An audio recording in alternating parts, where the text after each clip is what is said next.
Halo guys, hari ini aku mau sharing tentang cara mengelola keuangan keluarga di era pandemi global corona ini dan bagaimana dengan kondisi kita punya cicilan tapi tetap bisa bayar cicilan, bahkan bisa nabung dan investasi. Oke, nah yang pertama aku mau share adalah tujuan aku bikin video ini adalah untuk sharing ya, karena bagaimana sih akhirnya bisa mempunyai pengelolaan keuangan yang lebih baik, apalagi di era pandemi global ini, corona, new normal. Sebagai pasangan muda punya KPR rumah, ngalamin pengurangan gaji, kena dampak corona di pendapatan juga dong, tapi tetap bisa nabung dan bayar cicilan rumah. Nah, sebelum aku mulai, aku mau kasih tahu kondisi aku dan suami aku. Kami adalah pasangan bisa dibilang 1,5 tahun lah menikah, jadi istilahnya masih muda.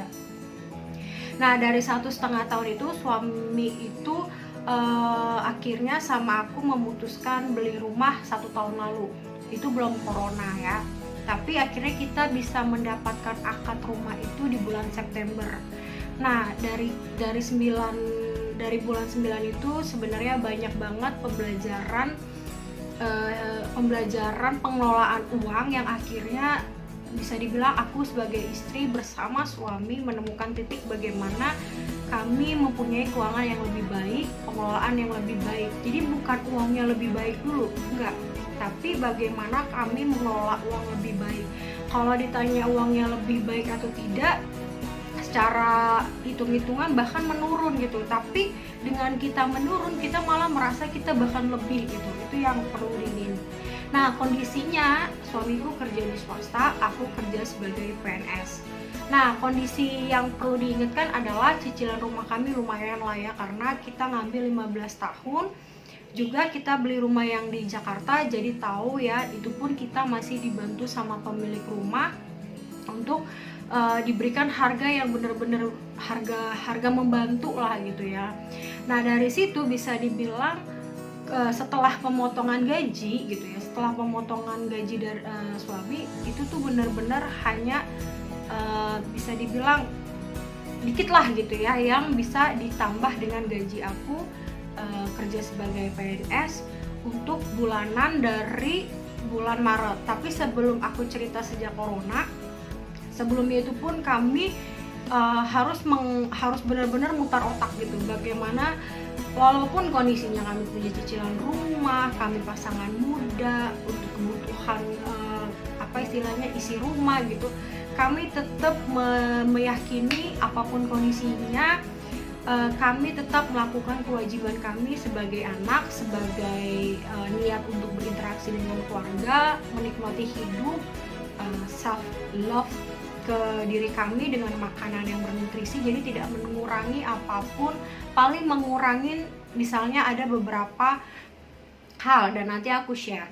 Nah, dari situ bisa dibilang kondisinya itu benar-benar pulang kampung gitu ya, pulang kampung, terus kita juga harus syukuran rumah. Nah, tapi you know what, sampai akhirnya kami di bulan Juli bisa bilang sebagai istri, ketika aku laporan ke suami, kami mempunyai keuangan yang sangat lebih baik, bahkan kami bisa nabung, dan memang benar-benar menunjukkan ke kami bagaimana akhirnya bisa mempunyai satu istilahnya kebijaksanaan lah ya dalam mengelola keuangan. Karena waktu muda kami nggak begini banget, kita bahkan merasa kita merasakan kita dapat banyak pendapatan, tapi at the end gitu kayak uangnya kemana aja ya gitu. Entah karena kita dising waktu itu istilahnya main-main gitu kan, untuk nongkrong, untuk beli buku, untuk gaya hidup, untuk investasi ke diri, mungkin belajar dan sebagainya gitu. Tapi itu benar-benar istilahnya nggak kelihatan gitu ya. Tapi dibanding kita saat ini, kita merasa kayaknya tuh pengurangan gitu kan, ada pengurangan, banyak kegiatan, tapi kita ngerasa kita punya sesuatu. Nah, itu yang memang dari dalam diri kita banyak berubah. Nah, dari situ sebenarnya bisa dibilang hal yang pertama mau diceritakan adalah bagaimana sih 1 tahun itu melewati dan gimana akhirnya benar-benar bisa ngomong di bulan Juli itu begini gitu. Nah, yang perlu ditekankan dulu ya, niat beli rumah dulu tuh emang karena ngerasa capek kontrak, dan kita emang harus keluar dari kontrakan karena pemilik rumah itu mau menggunakan kontrakan itu untuk ditempatkan sama anaknya. Sempat sedih sih karena kayak tiba-tiba mendadak. Tapi ini pembelajaran buat pasangan muda, jangan terlena kerja sampai lupa ngurusin satu kepentingan, kebutuhan dasar yang menurut aku, yaitu minimal kita punya rumah gitu ya. Karena bisa dibilang aku begitu sama suami gitu, tapi mungkin kondisi kita sempat diperlakukan seperti itu seperti blessing in disguise gitu loh. Jadi at the end itu menjadi berkat, karena sebenarnya sebelum menikah dengan suami pun meyakini bahwa kita nanti punya rumah ya di tahun segini gitu. Nah, yang kedua adalah daripada ngontrak, kita langsung nekat beli rumah dengan sistem KPR. Walaupun sebenarnya aku tidak nyaranin ini ya, karena sebenarnya dari hitung-hitungan ketika kita belajar finansial literasi, lebih baik di hold dulu berapa tahun sehingga kita punya sejumlah uang untuk pembayaran awal, atau mungkin kita bisa langsung cash di saat kita mungkin bisa dapat rumah dengan yang sistemnya butuh uang atau butuh cepat gitu. Nah, tapi mungkin itu di kami sih nggak ngalamin itu gitu, tapi mungkin pasti ada yang mengalami itu. Nah, akhirnya ya udah kita nekatnya gimana ya, salah satu cara kita lihat kondisi kita. Walaupun suami juga senang di bisnis, tapi bisnisnya masih merintis, aku masih pegawai, bahkan kita memang tidak punya modal, ya satu-satunya cara hanyalah KPR. Kita nggak mau minjem ke keluarga karena satu sisi juga siapa yang punya gitu ya dengan kebutuhan rumah di Jakarta. Akhirnya kita bikinlah keputusan kita beli rumah dengan sistem KPR. Nah, dalam proses tahun itulah kita melakukan proses adjusting, penyesuaian habit, kebiasaan, iman, sampai akhirnya kita bisa melewati ya gitu. Sampai akhirnya kita bisa approve, diakad, punya rumah, bla bla bla, mengisi rumah dengan yang kita suka gitu. Jadi bukan cuma sekedar ya udah yang ada aja gitu, enggak, tapi kita benar-benar desain setiap, contohnya kamar tidur biar nyaman bagaimana, biar bersih bagaimana, taman bagaimana, dan itu masih proses benar-benar kita mau senyaman mungkin ketika kita pulang dari kantor. Nah, kunci pertama dari semua jalan yang udah kita lewati gitu ya, kunci pertama kami tuh selalu berjalan dengan intention atau niat dan iman. Jadi niatnya itu niat tulus, niat baik, keyakinan Tuhan itu pengen Tuhan itu mau kita tuh ya dapetin terbaik gitu, selalu ingin kita dapetin terbaik, keyakinan yang tak terbatas, keyakinan yang yaudah kita putusin dulu kita maunya apa, do the best, berdoa untuk hasil biar Tuhan dan semesta yang menentukan. Karena dari hasil keputusan itu akhirnya kita lihat dulu kondisi kita gitu, kita kemudian apa adanya dan siap menghadapi kondisi apapun sambil terus percaya nggak akan selalu begini dan akan lebih baik dan berlimpah. Jadi di awal contohnya kayak di bulan Desember sama bulan Februari itu kayak roller coaster banget. Kenapa? Karena pada ujungnya kita nggak bisa gitu untuk memenuhi kebutuhan untuk pulang kampung dan kebutuhan kita mau syukuran rumah juga, bahkan wisuda adik ipar di Salatiga. Nah, dengan begitu di situ adalah titik dimana kita menjadi diri kita yang apa adanya, dan kita di sini benar-benar menetapkan untuk be real of everything dengan tegas pakai sistem budgeting pendapatan. Nah, sistem budgeting pendapatan apa sih? Jadi aku tuh bikin yang namanya sistem porsi-porsi keuangan gitu, konsumsi, nabung, amal, untuk keluarga, investasi, atau untuk belajar buat diri sendiri gitu ya, kayak investasi diri sendiri, sosial atau arisan. Nah, itu aku bikin 50% untuk konsumsi, 10% untuk nabung, 10% untuk amal, 10% untuk keluarga, 10% untuk investasi, dan 10% untuk arisan. Dan itu yang paling gak bisa dikotak-atik adalah konsumsi, nabung, sama untuk amal. Jadi kalau keluarga bisa disesuaikan karena gak selalu, bahkan kadang kita dibantu sama orang tua kita juga. Nah, kita dari awal tuh tegas banget gitu. Walaupun mungkin di bulan Desember sampai bulan 2 itu belum. Karena memang banyak banget yang harus kita penuhi kebutuhan di saat itu, pulang kampung juga wisudaan gitu. Nah, akhirnya di situ kita benar-benar menjadi biril gitu. Biril banget terhadap ibu kita, biril banget terhadap siapapun, dan kita benar-benar menggunakan skill komunikasi. Nah, dari situ kita selalu benar-benar berusaha nggak malu gitu. Kita apa adanya dengan keluarga, dan kita benar-benar juga all out gitu. Jadi yang kita yakinin ya udah give dulu, nanti gimananya pasti ada jalan gitu. Sampai akhirnya memang itu semua terpenuhi, dan ya kita masih berdiri deket begini gitu kan. Nah, yang kedua adalah kalau contohnya ada arisan keluarga gitu, atau contohnya ada kegiatan gereja, kita benar-benar menjadi orang yang seperti gimana ya gitu.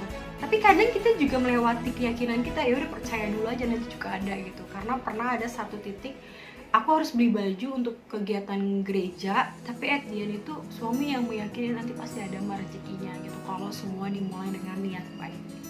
Nah, kemudian di situ tuh aku bikin gitu kayak satu catatan. Itu tuh benar-benar aku bikin. Ini yang aku tunjukin mungkin yang di bulan Mei, bulan Juni, Juli gitu ya. Aku benar-benar bikin catatan pengeluaran aku sedetail mungkin, sekecil apapun, seenggak penting apapun. Jadi dari sini itu aku bisa tahu nih, ini dia. Ini yang bulan Juli. Jadi ketika pertama kali aku dapat, dan ketika istilahnya apa namanya, ngeluarin apapun.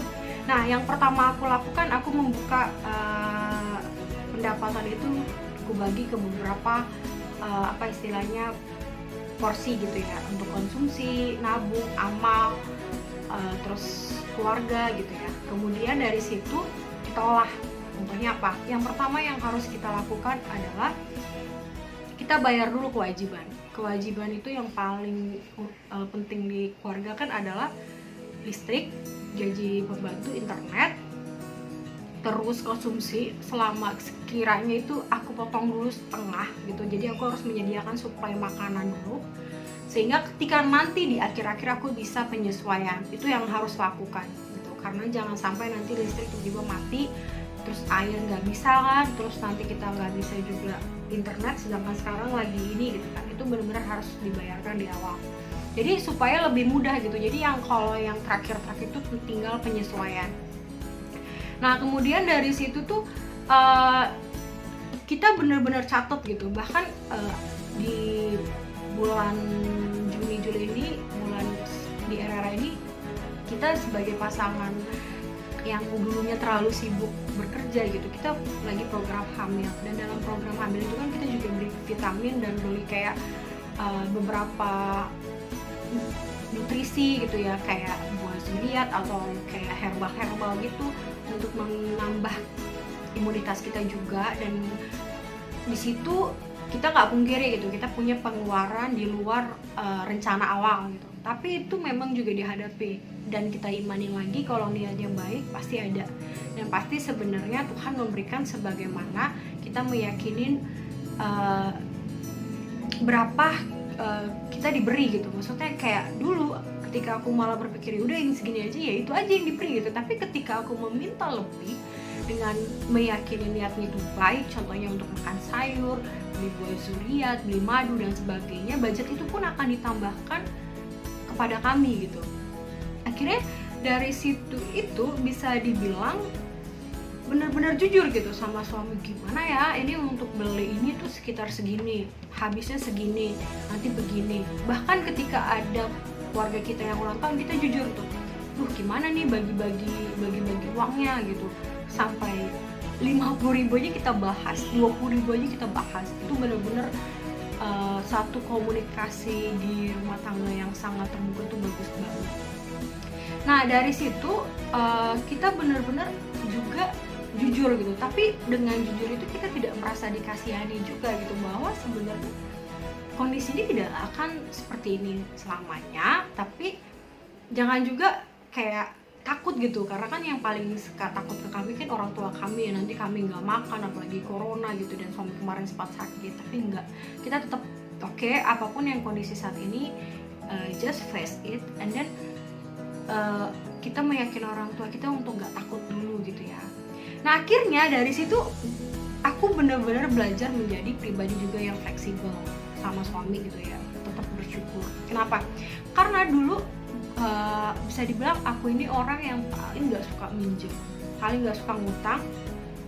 Cuman di saat kita harus syukuran rumah dan kita benar-benar nggak bisa memenuhi kondisi kebutuhan biaya itu, kita pinjem gitu. Tapi habis itu kita putar otak lagi gimana langsung bayar supaya kebutuhan diri aku sebagai orang yang selalu yakin bahwa nggak perlu ngutang itu sebenarnya bisa gitu. Tapi memang dalam prosesnya tetap pernah mengalami itu gitu. Akhirnya dari situ yang kita pungkirin itu kan awalnya ngapain ya gitu, nggak harus lah gitu. Tapi memang kita juga nggak mungkin ya gitu. Syukuran rumah itu kan niatnya baik, kita didoain rumahnya. Jadi di situ yang harus menjadi titik seimbang, karena kan apapun kehidupan ini kuncinya seimbang. Nah kemudian yang paling aku ingat adalah tetap bersyukur. Karena dibalik contohnya, aduh kenapa sih harus ada syukur, ada ini gitu.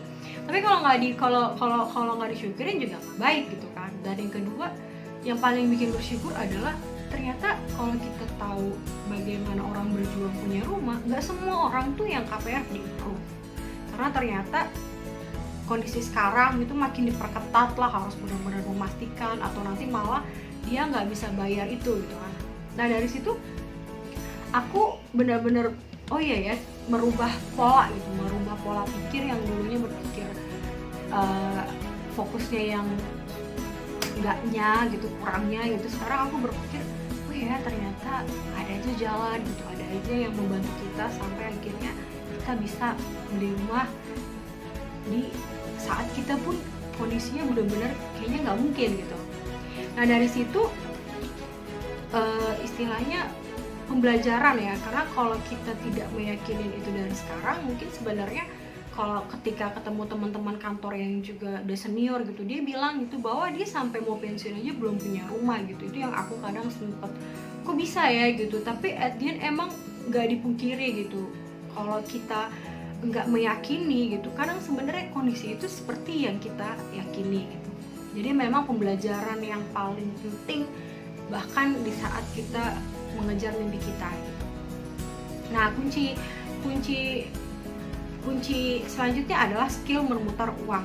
Jadi kenapa dibilang di situ perlu banget gitu, karena kita nggak mungkirin. Contohnya even aku udah bikin nih budgetnya segini 50% konsumsi bla bla bla, tapi dalam proses kita menata pengelolaan itu tetap adjusting gitu, tetap bener-bener di 6 bulan itu tuh kadang nggak seperti itu gitu. Jadi bener-bener gimana gitu. Nah tapi dengan kita benar-benar memporsi, jadi kita tegas, tapi di balik itu kita tetap fleksibel gitu. Nah dari situ kalau lagi evaluasi tuh enak banget gitu. Ini contohnya ya, yang paling lucu adalah jadi setelah di bulan kedua itu, penting gak ya kita itu beli apa istilahnya, kayak aku kan sebagai istri tuh suka yang perabotan gitu ya, penting gak ya beli botol kaca gitu, atau penting gak ya beli istilahnya buah bla bla bla gitu. Itu benar-benar objektif gitu.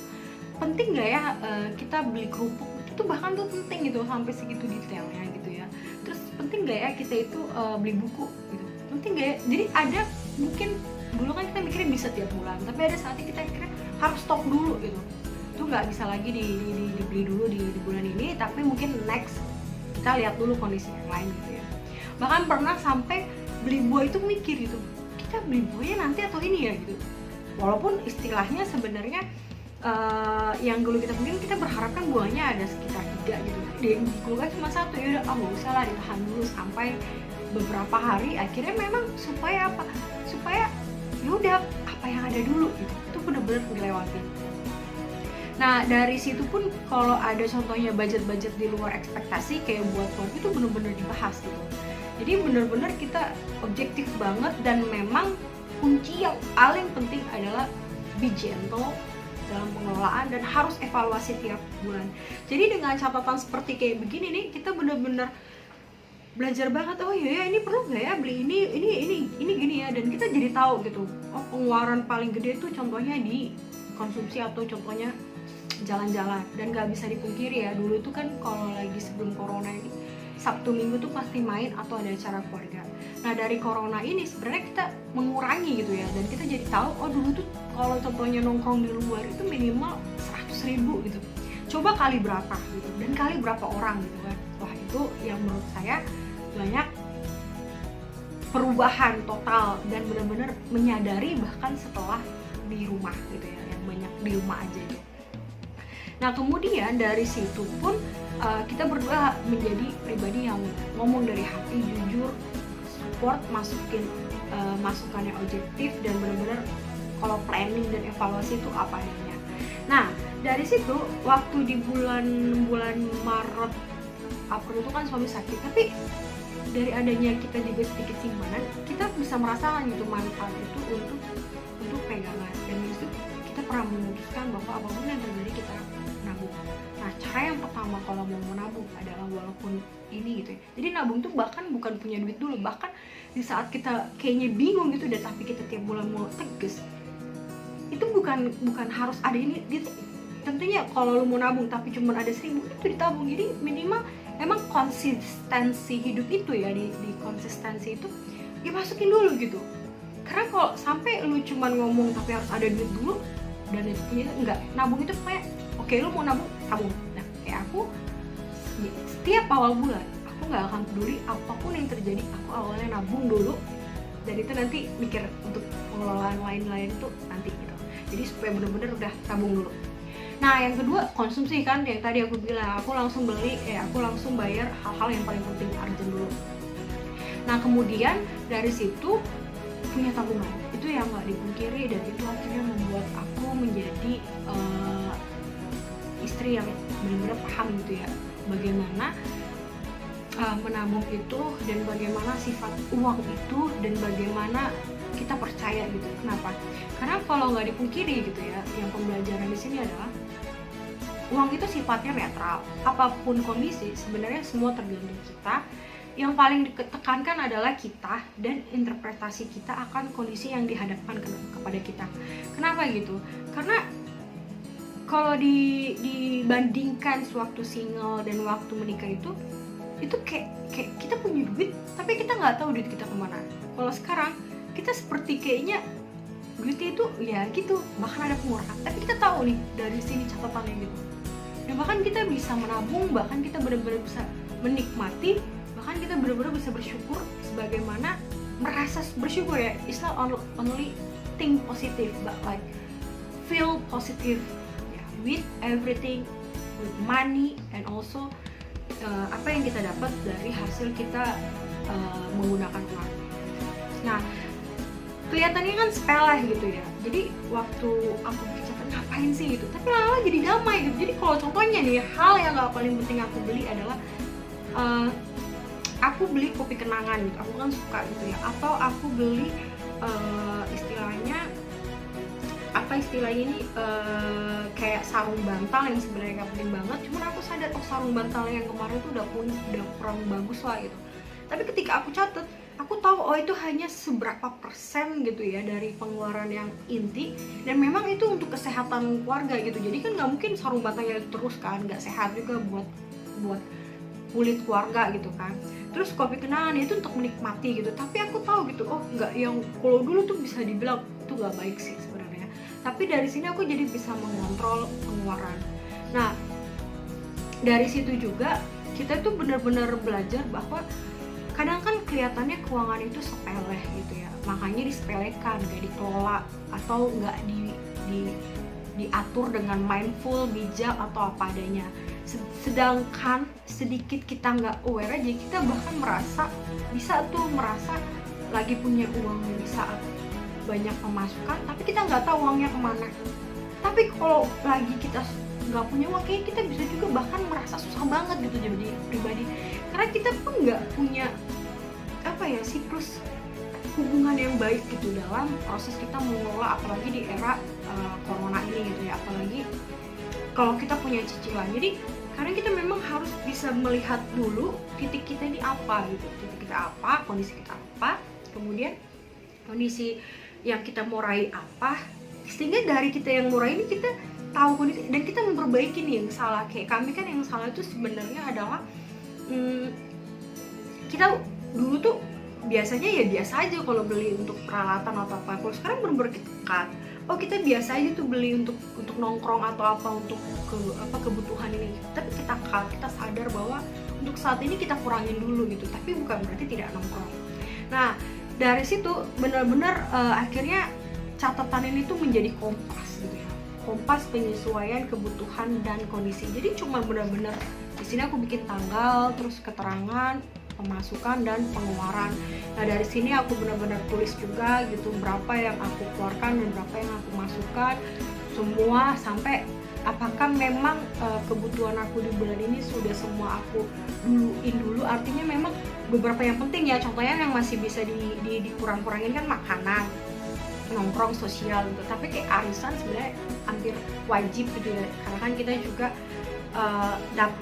istilahnya arisan itu untuk nabung dan untuk sosial gitu kan. Yang kedua juga yang paling itu kan kayak contohnya adalah gaji pembantu itu wajib gitu ya.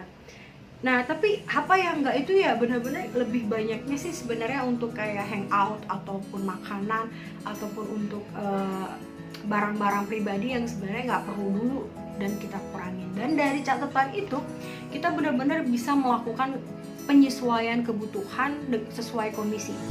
Nah, dari situ kita benar-benar jadinya akhirnya oke, kondisi saat ini begini. Bahkan menjadi kompas bagaimana memberikan ide-ide kreatif untuk pendapatan lebih lagi. Jadi walaupun aku nulisnya sekarang gaji, seperti kita ada juga pendapatan di luar gaji yang tapi sifatnya itu tidak selalu konstan gitu. Artinya kita tidak bisa menetapkan itu sebagai satu standar strict segini enggak. Tapi itu menjadi sesuatu yang akhirnya dapat nggak dapat kita bersyukur. Tapi kalau dapat kita benar-benar menikmati juga dan kita bisa membagi dengan sehat. Dan kalaupun nggak dapat it's okay gitu, itu nggak akan mengotak-atik karena kita selalu meyakini bahwa kebutuhan kita tuh selalu cukup. Dan sebenarnya cukup, bahkan ketika ini lebih dari cukup, bahkan ketika kita dapat lebih lagi itu akan lebih dari cukup. Sampai akhirnya kita bisa investasi juga. Jadi investasi yang kita mulai seperti kayak nabung emas itu penting banget gitu ya, karena apalagi seperti yang kita tahu di era corona emas itu naik gitu ya. Tapi itu nggak boleh langsung semuanya gitu. Jadi investasi itu pun real gitu ya. Realnya itu kita tahu berapa kemampuan kita, tapi investasi itu juga tidak harus punya duit dulu, tapi memang semua dimulai gitu secara habit, konsisten dan niat baik gitu. Dan kita mulai dengan apa yang kita bisa, bukan dengan comparing orang tuh begini enggak gitu. Nah, dari situ kita juga akuin dengan berkomunikasi kita mampu menyampaikan kondisi kita apa adanya, menyampaikan batas kemampuan kita. Contohnya ada kegiatan apa gitu yang kita kayaknya nggak bisa deh untuk nyumbang atau mungkin ikut gitu ya, dan menghadapi kondisi keuangan kita. Itu yang paling penting. Keuangan itu nggak bisa cuma sekedar udahlah halu lah gitu ya, kayaknya nanti deh gampang gitu, enggak. Itu benar-benar harus di face, dihadapin and just be real gitu. Nah, yang paling terakhir penting adalah dengan stay positif. Stay positif ini di secara emosi ya, karena dari stay positif itu akhirnya kita bisa mengelola gitu, bagaimana mencari ide-ide baru untuk menarik uang gitu. Tapi kita bukan mengejar uang banget, karena satu sisi pun dengan PSBB ini kan banyak pembatasan ya gitu. Tapi kita mencari ide-ide baru untuk tambahan pendapatan di era new normal, dan itu benar-benar bisa. Jadi aku bersyukur banget, dan kenapa aku mau sharing, aku bahkan meyakini dengan sharing sebenarnya di situ ada pembelajaran yang kembali lagi ke aku untuk lebih memperbaiki lagi gitu dari apa yang sebenarnya udah kebentuk nih pola barunya selama setahun, punya cicilan rumah, tapi nggak malu gitu. Artinya bener-bener gimana, dan aku cuma mau bilang ya, aku pernah keinget satu teman bilang bahwa apapun kondisi di sekitar itu sebenarnya ketika kita meyakini life is easy, life is lazy, it will be like that. But when we believe that life is hard and life is so scarcity, wah itu yang datang seperti itu gitu. Dan Dan aku pernah juga terinspirasi teman yang selalu percaya mau apapun itu ya dia bilang gini ya akan ada aja gitu yang akad rumah, ada aja yang tetap beli tas gitu. Kayak kadang kita mungkin ngelihatnya di sisi mata yang mana nih gitu kan, sehingga kalau kadang kita mulai terbuka juga, kita melihat orang-orang yang sebenarnya percayanya itu tetap bagus ya gitu, walaupun kondisinya kayaknya kok bisa ya gitu, padahal gimana gitu ya. Nah dari situ akhirnya makanya pengelolaan keuangan itu penting, dan itu benar-benar akan selalu berubah mengikuti kondisi ya, mengikuti zaman. Jadi nggak cuma kondisi kita, bahkan kadang zaman di luar atau kondisi lebih lagi di luar kita, bahkan dunia gitu. Tapi yang paling penting yaitu tadi semua ditambah kita mempunyai finansial literasi yang baik gitu. Jadi benar-benar digabung gitu untuk mencapai seimbang, dan ketika seimbang sebenarnya kita akan bisa mampu menghadapi apapun seperti tadi, bahkan bisa nabung. Dan nabung itu nggak perlu harus yang gede dulu ya, tapi mulai dari yang kecil-kecil aja, tapi kuncinya konsisten, sehingga akhirnya nanti akan menjadi seseorang yang habitual gitu, yang akan benar-benar ini, dan akhirnya cicilan atau apapun itu bukan menjadi satu masalah. Karena sebenarnya ketika kita pun udah meyakini kita niat beli rumah, sebenarnya rezeki itu akan datang sendirinya gitu. Itu pun hal yang sebenarnya aku ngomong begini tuh awalnya kayak masa sih gitu, tapi karena udah 1 tahun melewati, itu yang benar-benar kejadian gitu. Jadi ini bukan cuma sekedar ngomong doang gitu ya, karena sebagai seorang yang praktikal itu memang bukan seseorang yang kadang gitu. Makanya setelah 1 tahun, benar-benar Juli ini 1 tahun aku bisa sharing ini, dan itu bukan untuk gimana, karena benar-benar mau menyemangati diri juga dan semua kita tuh bisa mendapatkan kehidupan yang baik apapun kondisinya, mau corona atau apa, dan kita akan bisa mempunyai satu kondisi yang disebut kehidupan berkah. Oke? Nah, aku mau, kalaupun nanti kalian ada yang mau nanya-nanya tentang ini, kalian bisa komen dan kalian bisa berbagi pengalaman kalian juga gimana sih kelola keuangan, dan nanti akan aku share lebih lagi detail video tentang aku kalau lagi catat-catat keuangan aku ya. Oke guys, thank you for watching, dan semoga video ini bermanfaat, dan